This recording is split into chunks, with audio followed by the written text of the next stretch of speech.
एक शादीशुदा दरोगा ने एक कुंवारी कांस्टेबल महिला के साथ 3 बार गंदी घिनौनी कृत्य करता है और तीनों बार उसे प्रेग्नेंट करता है। प्रेग्नेंट करने के बाद उससे गर्भपात भी कराता है। जब यह बात महिला कांस्टेबल ने उसे पूछा कि आखिर आप शादीशुदा हो तो आप मेरे साथ ऐसी गंदी घिनौनी कृत्य क्यों करते हैं, वो विरोध भी करती है लेकिन उसका सीधा ही मना कर देता है। उसको महिला कांस्टेबल ने इस बात को लेकर के बड़ी अधिकारी से बात करने की अपील करने की कोशिश की। तब वह दरोगा जो था वह कहता है कि मैं तुम्हारी अश्लील वीडियो और फोटो सोशल मीडिया पे वायरल कर दूंगा, तुम बदनाम हो जाएगी, तुम कहीं रह नहीं जाएगी। यह घटना एक महिला कांस्टेबल और दरोगा की है जो महिला कांस्टेबल को 2 नहीं 3 बार लगातार प्रेग्नेंट कर देता है और उसका गर्भपात भी कराता है। जब वह महिला कांस्टेबल उच्च अधिकारी से अपनी शिकायत करने की बात करती तो वह महिला जो दरोगा होता है वह उसके फोटोज और वीडियोज वायरल करने की धमकी देता है। जब यह बात लोगों को पता चलती है तो उस दरोगा के ऊपर थू करते हैं। तो आइए जानते इस कहानी में कि आखिर उस दरोगा ने उस महिला के साथ ऐसा क्यों किया, आखिर इसके पीछे का रीजन क्या है कि वह दरोगा और उस महिला दोनों ने आपस में शारीरिक संबंध बनाने पर मजबूर हो गए। तो आइए जानते इस कहानी को कहां से शुरुआत हुई, आखिर इसके पीछे का रीजन क्या है, आखिर वह दरोगा उस महिला कांस्टेबल के साथ शारीरिक संबंध क्यों बनाए। तो चलिए इस कहानी को जानते हैं। आज की यह घटना उत्तर प्रदेश का ही जिला लगाता है अमरोहा। अमरोहा में ही 3 जनवरी 2024 को एक महिला कांस्टेबल होती है जिसका नाम अनुपमा होता है। वह एसपी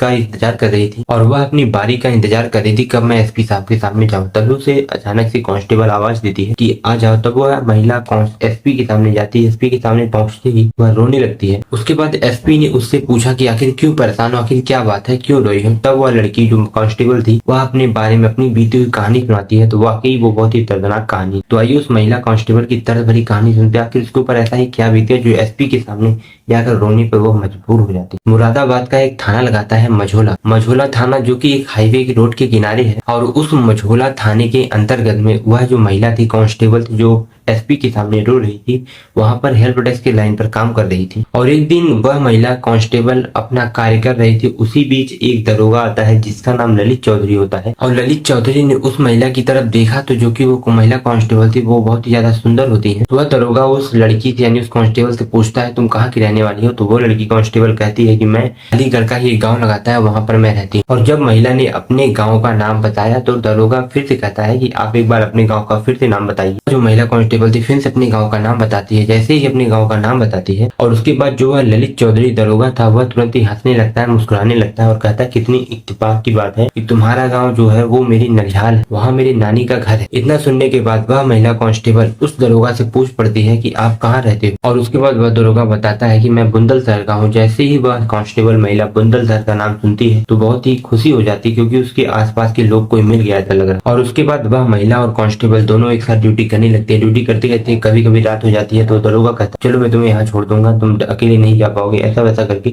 ऐसे कई दिन से गुजरते जाते हैं। और ये सब चीजें जो कांस्टेबल था वो मना भी नहीं कर पा रही थी क्योंकि उसका रिश्तेदार लग रहा था, क्योंकि उसका ननिहाल घर है जहाँ उस कांस्टेबल की घर है, वहीं पर उसके जो दरोगा है उसके ननिहाल का घर। इस वजह से वो कुछ भी मना नहीं कर पाती।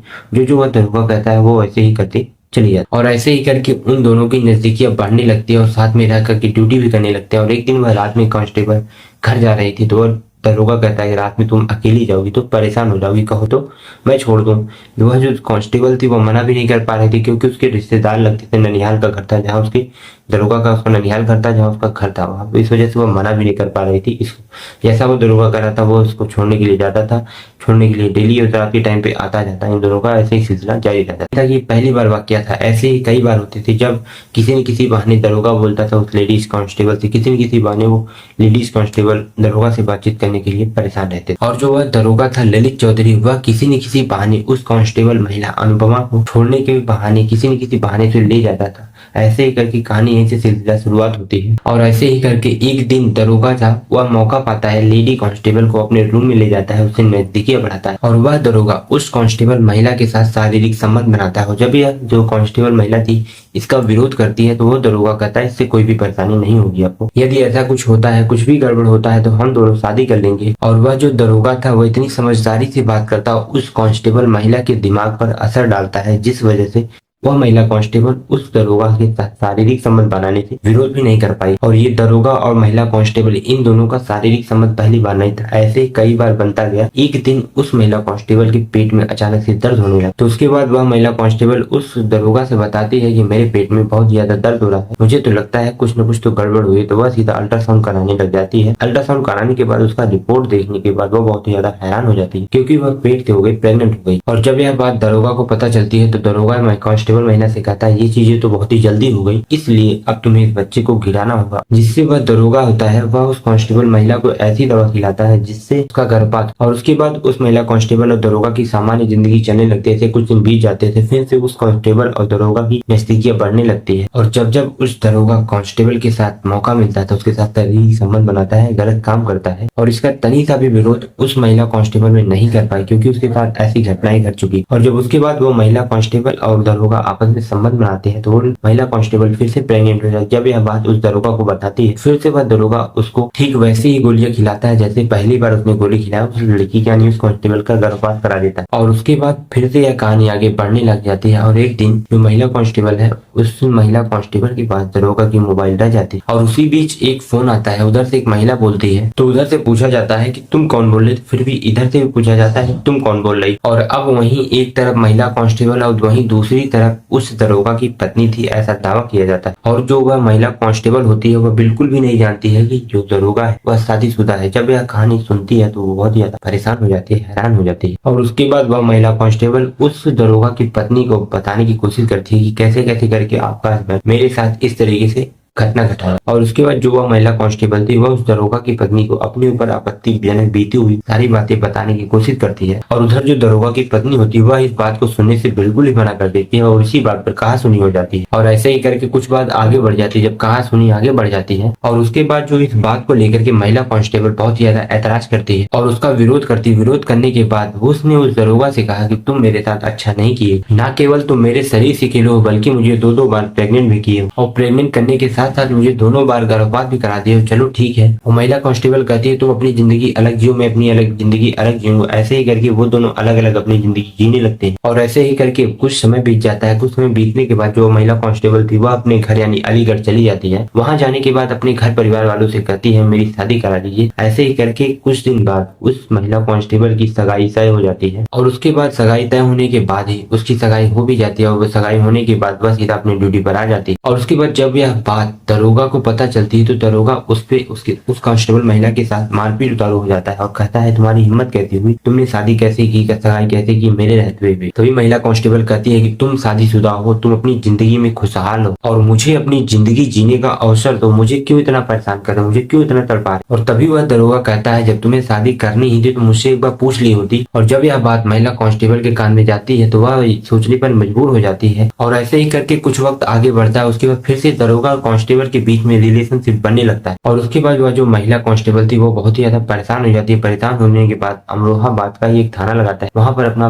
पोस्टिंग करवा लेती है। और यहाँ पर आने के बाद उसकी जिंदगी बहुत ही अच्छे से चल रही थी। तभी एक दिन अचानक उसके पेट में बहुत ही ज्यादा तेज से दर्द होने लगता है। और उसके बाद वह अपने दर्द का कारण जान के अल्ट्रासाउंड कराती है। अल्ट्रासाउंड में उसकी रिपोर्ट आती है कि वह फिर से प्रेग्नेंट हो गई है। जब उसको पता चलता है कि वह तीसरी बार प्रेग्नेंट हुई है तो सीधा वह दरोगा के पास कॉल करती है, और वह दरोगा ललित चौधरी से कहता है कि मैं तीसरी बार भी प्रेग्नेंट हो चुकी हूँ। और जब यह बात दरोगा को पता चलती है तो दरोगा कहता है ठीक तुम वैसे ही जैसे 2 बार अपना गर्भपात की थी वही दवा खा करके फिर तीसरी बार भी अपना गर्भपात कर लो और यह बात यहीं पर समाप्त कर। और जब दरोगा यह बात कांस्टेबल से कहता है, कांस्टेबल महिला कहती है मैं इस बार दवा नहीं खाऊंगी, मुझे परेशान मत दो। तभी वह दरोगा कहता है अगर तुम इस दवा को खत्म खा करके अपना गर्भपात नहीं करोगी तो मैं तुम्हारा वीडियो फोटो सोशल मीडिया पर अपलोड कर दूंगा। और दरोगा की इस बात को सुनने के बाद कांस्टेबल परेशान हो जाती है, आखिर करे तो करे क्या करे। और उसके बाद वह महिला कांस्टेबल अनुपमा उस ललित चौधरी से कहती है तुम्हें जो करना है तुम करो, मैं जा रहा हूँ बड़े अधिकारियों के पास शिकायत करने। और उसके बाद जैसे ही दरोगा ने इस बात को सुनी कि महिला कांस्टेबल जा करके मेरे बारे में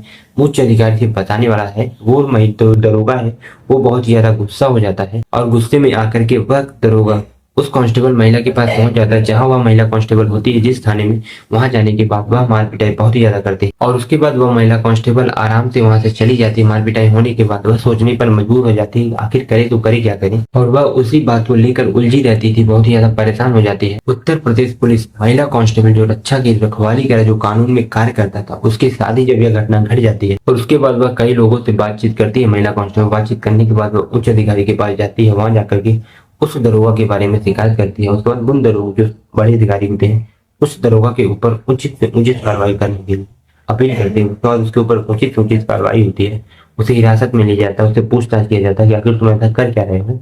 और जब हिरासत में लिया जाता है तो और कहानियां इसके बारे में निकलती है कि और लेडी कांस्टेबल के साथ ये कई रातें बिताई हैं, कई चीजें की हैं। और उस महिला कांस्टेबल की वाकई बहुत ही दर्दनाक कहानी थी, कितनी ज्यादा दिक्कतें झेली। आज के टाइम पे लेडी समझ में क्या है यार, दरोगा जैसे शख्स इस तरीके की चीजें करते हैं, जब ये हमारे समाज में फैलती है, लोगों को पता चलती है तो लोग उस दरोगा के ऊपर थू करते हैं और उस दरोगा को सस्पेंड कर दिया। सस्पेंड करने के बाद उसे वहां से जो पीलीभीत भाग जाता है तो वहां से उसे पकड़ के लाती है, फिर उसे जेल में बंद कर दी। यह घटना सुनाने का सिर्फ मेरा एक ही पर्पज था कि आखिर आजकल के समाज में चल क्या रहा है, आखिर सोच क्या है, एक दरोगा ऐसी ऐसी हरकतें कर सकता है। तो आप सोच ही सकते हैं आम लोग कितने बड़े लोग छोटे लोग को गिराने की कोशिश करते हैं। देखिए आज के टाइम जो कांस्टेबल और दरोगा दोनों में आपस में शारीरिक संबंध बनाने पर वो दरोगा मजबूर कर देता है उस कांस्टेबल महिला। इस कहानी से बस इसी चीज को मैं बताऊंगा कि आप समझ सकते हैं समाज में क्या हो रहा है। ये घटना यहीं पर समाप्त होती है, फिर आगे चलते हैं। जय हिंद, वंदे मातरम।